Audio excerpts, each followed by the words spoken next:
Hey everyone, Rob here, and we got some updates on the earthquakes and the possible eruption in Iceland.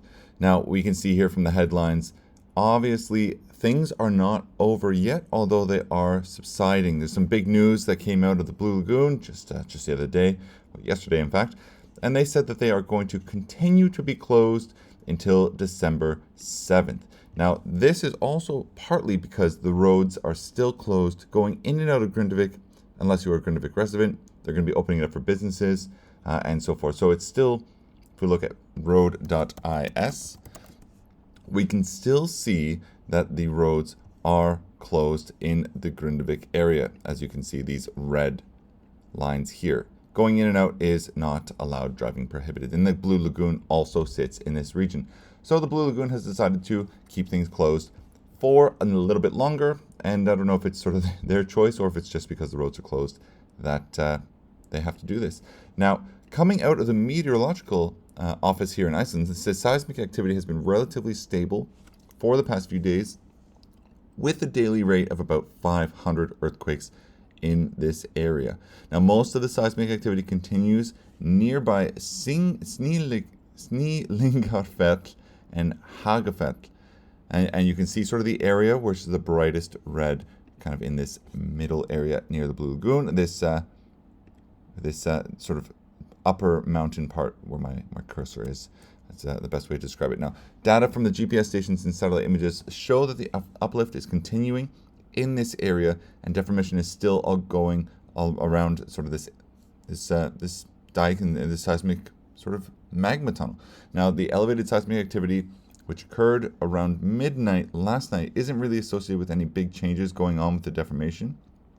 And they said both the seismic and deformation data suggest that magma continues to accumulate in this area and flow into the middle portion, which formed on the 10th of November. Now, this seismic swarm that's been occurring, last night might indicate increasing pressure within here. Now, in light of all of this available data and this newest analysis, saying that an eruption along this area is still considered likely as long as the magma inflow is continuing, which it is.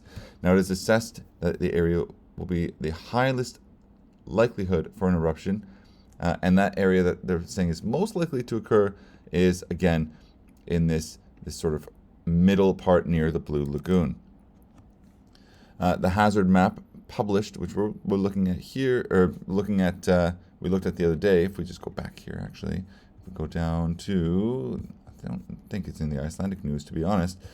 The hazard map that they posted is still relevant, and if we take a look here, if it allows us to do it, there we go. Open this up.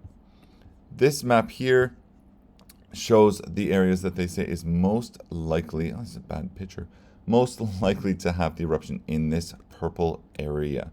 Now, additional geodata and modeling has been performed to reconstruct the evolution of this dike that's formed on November 10th. And they're saying, and this is kind of an important part, the newest results suggest that it could be wider than initially assessed. And so, if you're thinking about a corridor, this magma tunnel along this line, which they've kind of drawn, they're now saying that it could stretch out further than initially that they thought. Now, because it's wider, the time needed to solidify the magma that came in there would therefore need to be probably looking at a few months, is what they're saying. And as they said, until it is solidified, not out of the woods. Things are still very volatile in this region. And to be honest, as this new data is showing that it's a bigger issue than initially thought, the odds of the Blue Lagoon staying closed for a bit longer than the 7th, my guess is maybe they'll open up closer towards New Year's or later if things like this continue. Now, going forward, Kalias is a mountain in that area. Now, police in Suðurnes say it's safe to walk on the Reykjanes Peninsula, in this area where Keflavik and the airport, of course, is. But cracks have formed in many places, and the top of this mountain has moved. And this is a statement from the police on Facebook. Now, they have posted a couple of these photos. It says after an inspection around this area, it's become quite clear that a lot of the earth has fallen from the slopes of the mountains in the area. Of course, it's dangerous to walk around certain areas, such as there, as many cracks everywhere, and it's starting to snow, and it's harder to see, and you can expect to come across some of these cracks. Now, it's been revealed that a rock the size of a mobile home has fallen, and the top of Kela has moved somewhat, and that the edge of Krusevikjabarki, an old crack, is growing a lot these days, and you can see a bit of it here as well.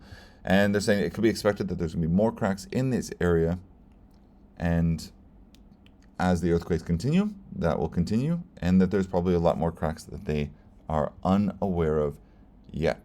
So news all coming out today, not huge amount, but of course widening of the magma tunnel is something of a concern, and we'll see how this all develops over the course of the next few days. So thanks so much for watching. That's it, and until next time, thanks.